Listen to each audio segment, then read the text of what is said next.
Hello everyone, welcome to lecture 3 of CIN635, and in this lecture we shall be looking at some of the design considerations when we are actually developing and designing mobile applications.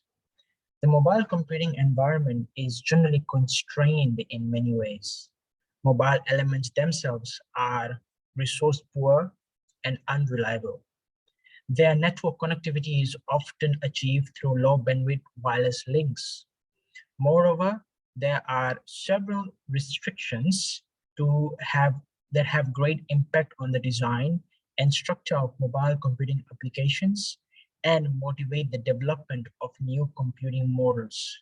These computing models must provide efficient access to both existing and new applications, which is a key requirement for the wide acceptance of mobile computing. An important design consideration is the type of the functionality assigned to the mobile host. Mobile units are still characterized as unreliable and prone to hardware failures.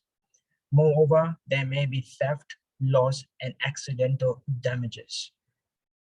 With these in mind, therefore, it becomes very important for a developer or a designer to have certain form of design considerations in his or her mind.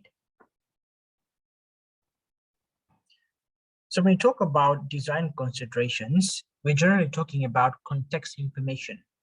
Context information is the information related to the surrounding environment of an actor in that environment. So in this case, the actor is going to be the mobile device. Mobility implies that attributes associated with devices and users will change constantly. Reasoning why is because since we are moving, so the devices and the attributes around the devices, including the users, will consistently change. Context is basically a set of circumstances or facts that surround a particular event, situation, etc. Such changes shall mean that the content and behavior of applications should be adapted to suit the current situation. Some examples are content with context awareness, content switch on context, and content transcoding on context.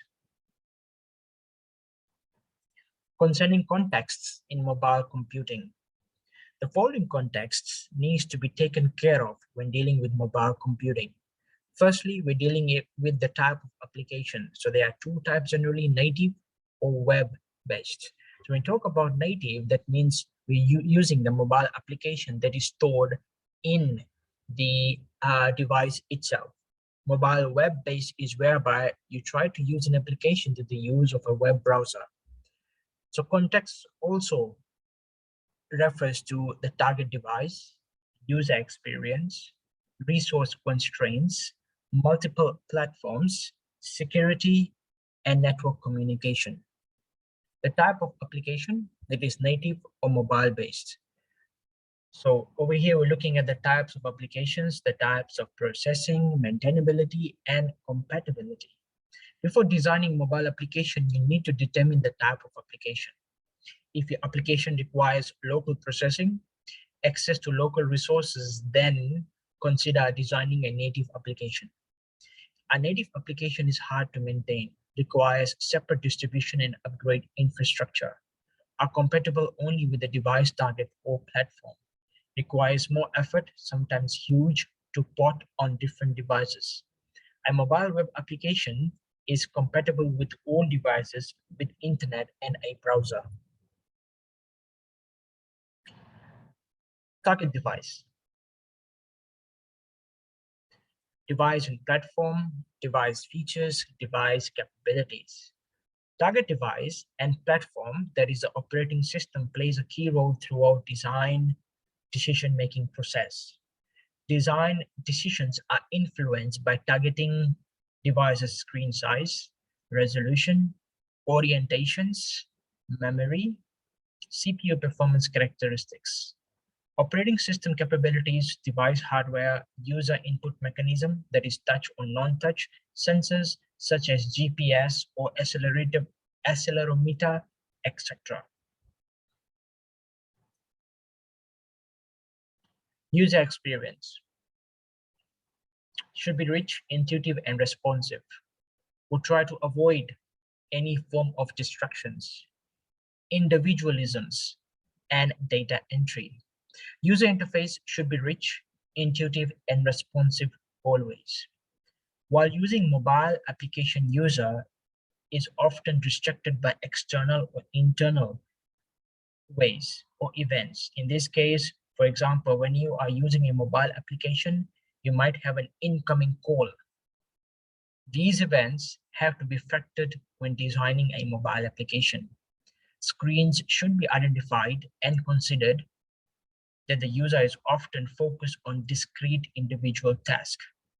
Long data entry forms may irritate user and should ask for absolutely required or compulsory data or information. Resource constraints. Every design should be taken into account the limited CPU, memory, and battery life. That is, these are the device resources. Reading and writing to memory, wireless connections, specialized hardware, and processor speed all have an impact on the overall power usage. One cannot afford a long-running process in application.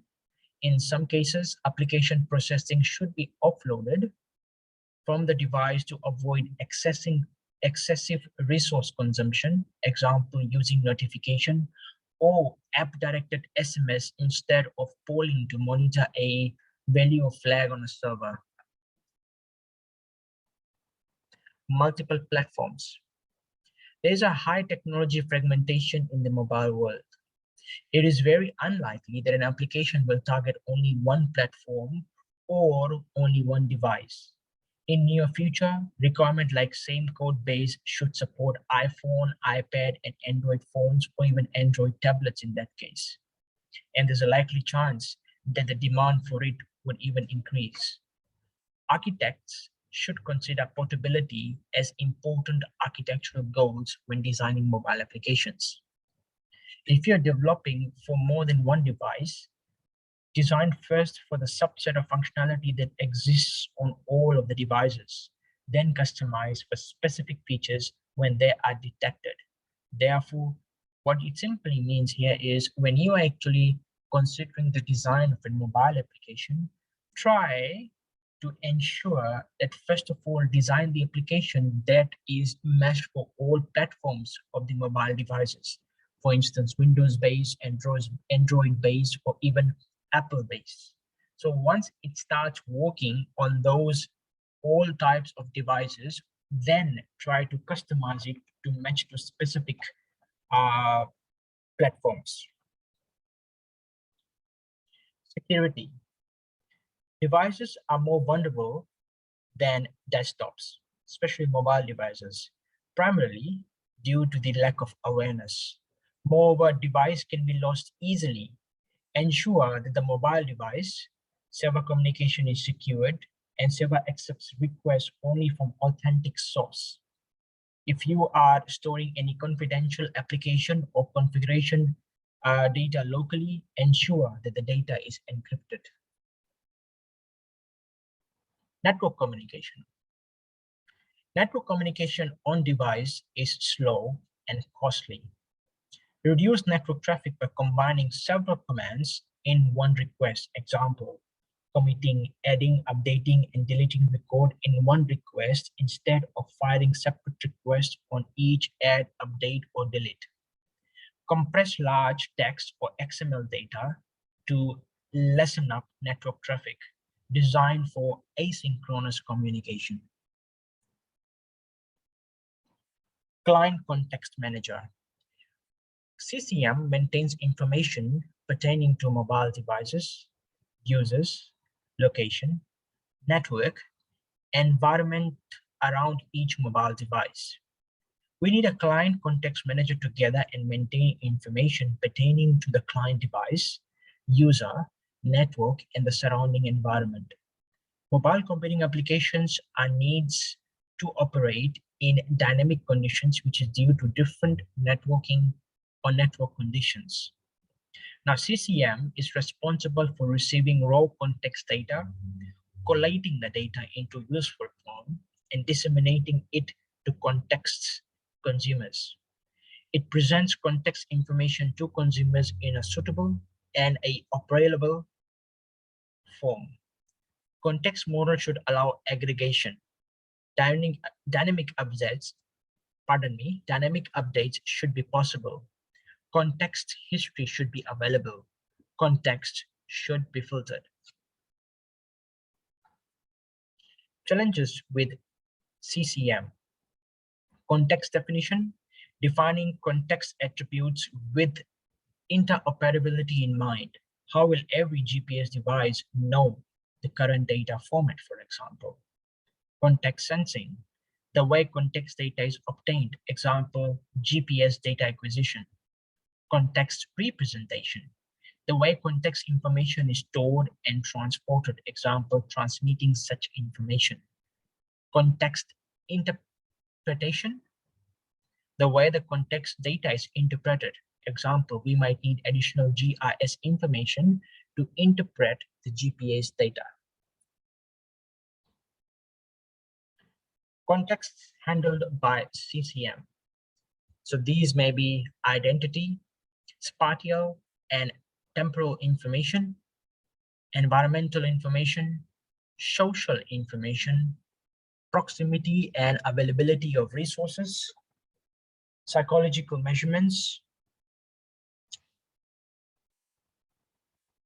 activity, schedules, and agendas. These are some of the information or data handled by the CCM. Policy manager, responsible for controlling policies related to mobility, should be able to define policy for documents or services and assign roles to user. Assigns roles to users like permission, prohibition, or obligations. Policy combined with context should determine what actions the user is allowed to perform, what actions the user is obliged to perform, and the policy applicable. Semantic web facilitates putting machine understandable data on the web, facilitates web definition and linking in a way to be useful for machines in the context of automation, security, filtering, integration, and data reuse. Increases the modularity of web applications, built on syntaxes which use URIs to represent data. Semantic web is a proposed development of the World Wide Web in which data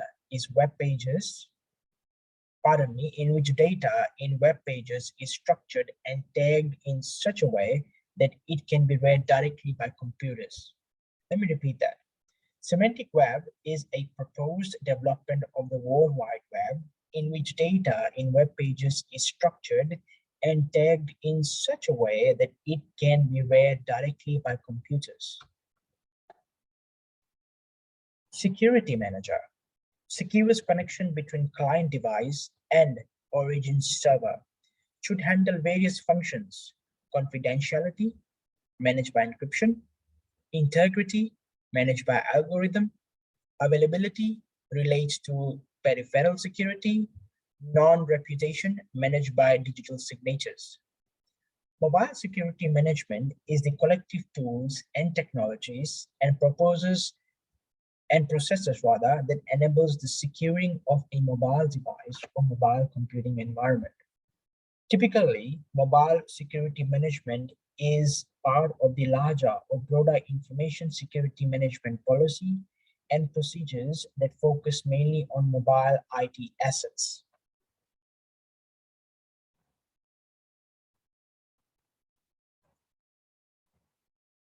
Adaptability manager. Based on the context and policy, it should adapt content, behavior, and other aspects. May take any number of actions depending on the information passed to it by the context manager. May include appending location, specific information to documents. Content adaptation. Content should be able to adapt to dynamic situations. Adaptation can be static or dynamic. Content adaptation can be performed either at content level in server or agent in client. Content adaptation can be handled by middleware as well. Content adaptation needs to consider the physical and logical capabilities of the device, effective network bandwidth, and payload. Payload generally means the total number of bits delivered to the agent for static parts. Content transcoding. The resource requirements for the client devices can be determined by static content size in bits, display size, streaming bitrate, color requirements, compression formats, hardware requirements. Types of content transcoding: spatial transcoding, temporal transcoding, color transcoding, code transcoding, object or semantic transcoding. To summarize this, transcoding is a process of converting a file from one encoding format to another. This allows the conversion of incompatible data to be better supported, more modern form of data. Transcoding is often performed if the target device does not support the format or has only limited storage capability. Transcoding is widely used in mobile phone content adaptation as well as in multimedia message services. Transcoding technology is also implemented in home theater, PC software, enabling disk space reduction. So when we talk about spatial transcoding, it is transcoding or conversion in relation to occupying space. Temporal transcoding is transcoding in relation to time. Temporal generally means time. Color transcoding, that means changing of the format in relation to color. Code transcoding, converting or changing the format in relation to coding. Object or semantic transcoding, transcoding which is in relation to language or logic. Content rating and filtering. Need to ensure social discipline in the electronic world. Platform for internet content selection is also known as PIX. Now, PIX is the World Wide Web Consortium, or W3C, proposed standard for web content rating. Platform for Internet Content Selection, or PIX, is a set of technical specifications for labels that help software and rating services to work synergistically. PIX, they also provide services that should choose their own criteria for proper identification and filtering of content. Ratings can be through self-labeling or third-party labeling. Originally designed to help parents and teachers control children's access to the internet. It includes code signing and privacy. Content aggregation. From the content aggregator's perspective, services are two categories: single service requests and group service requests. Single service request works at user level and is only for one user. Example, a user may request a web page in Hindi from proxy server. Here the user buys both the content and translation service. Group service requests, it works for groups of users. Example, the content aggregator has some arrangement for advertisement. It examines all HTML pages and inserts an advertisement at an appropriate place. Seamless communication. A ubiquitous system involves availability and accessibility from anywhere, anytime, and through any network or device. Seamless communication shall involve seamless handovers and seamless roaming. Handoff is basically a process by which the connection of the network is moved from one base station to another within the same network without discontinuing the service. Roaming involves the point of attachment moving from one base station to another network to a base station of another network. Let me repeat for roaming.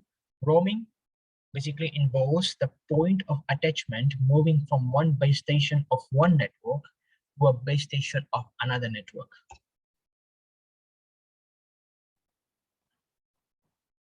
Autonomous computing.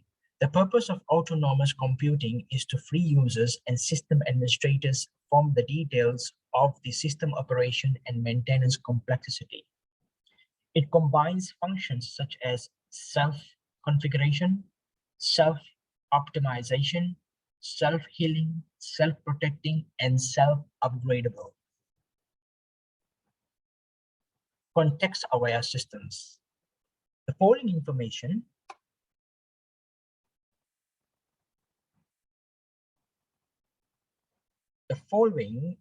information needs to be handled in a mobile computing environment for making a system context-aware. These information include location, device, network, user, and environment information. Context awareness is the ability of a system or system component to gather information about its environment at any given time and adapt behaviors accordingly. Contextual or context-aware computing uses software and hardware to automatically collect and analyze data to guide responses. Global Positioning System. It gives the exact positioning on Earth, funded and controlled by US Department of Defense, has three main parts: the space segment, the user segment, and the control segment. Has 24 satellites, each in its own orbit, 11,000 nautical miles above Earth.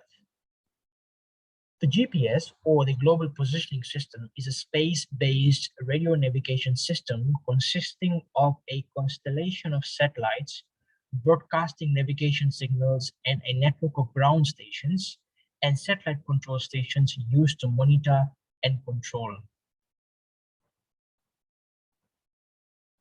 Making existing applications mobile-enabled.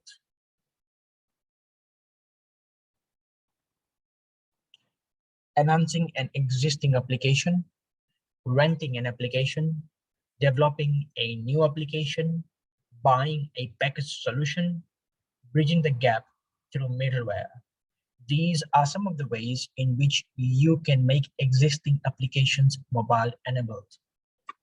Now, how to make an existing application mobile-enabled? An example could be if the application was offered through a web service, it could be turned into a mobile application. If the application was in a form of a software, it could be designed as a native or mobile web-based application. So now, if we are to summarize the entire set of lecture 3, there are a few things that we must be able to learn and able to understand from here. First of all, there are certain types of design considerations that must be taken into account. When dealing with design considerations, generally we deal with context information. So generally the context refers to the type of application, the target device, the user and the user experience, resource constraints, multiple platforms, security, and network communication. There are generally two types of mobile applications that could be designed. First, we have native application, and then we have mobile web applications. So when dealing with design considerations for mobile applications, the developer needs to be very careful and understand these concepts. First of all, he or she would need to be aware of the target device. Then he or she would need to create a good user experience. With the user experience, the designer also needs to take into consideration of resource constraints. The application needs to be supported in multiple platforms and be able to provide security. Moreover, when dealing with design considerations, the developer or the designer needs to ensure to design a mobile application in such a way whereby it does not do a lot of traffic jam or try their very best to reduce network traffic.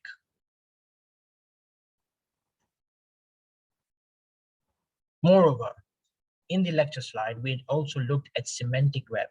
Now, semantic web is basically proposed by the World Wide Web, in which the web pages are structured and tagged in such a way that it can be directly used by computers.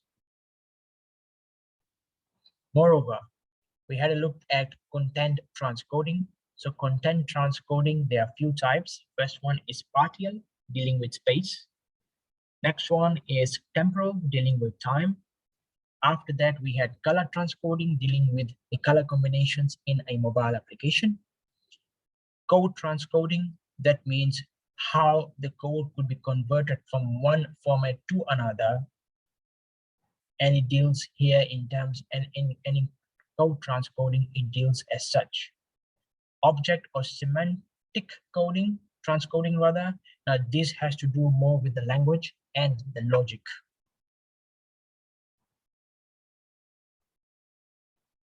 Finally, we looked at context-aware systems. So when dealing with context-aware systems, this is the ability of the system to gather information about an environment at any given point in time and adapt behaviors accordingly.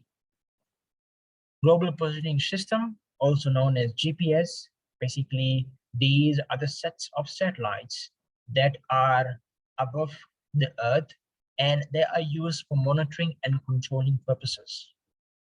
And finally, how can we make an existing application mobile enabled rather? So these are the 5 steps that are presented in front of you at the moment. Enhancing an existing application. You can rent an application.